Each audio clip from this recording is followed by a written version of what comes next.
Hey guys, my name is Elijah, and in this tutorial I will show you how to export for YouTube in Premiere Pro. So it's very simple. First thing you will need to do is select the area that you want to export. So I will click I and on the start of the clip and O at the end of the clip. Go over to export.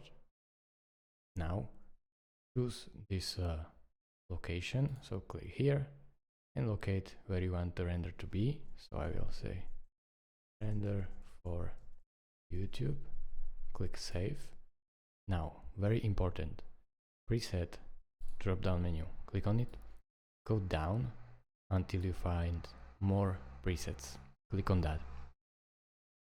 Then you can just type here YouTube and choose one of these, whichever fits your video. In my case it's 1080, so I will click on this and click OK. Now as you can see, everything is done so perfectly that it will match your video.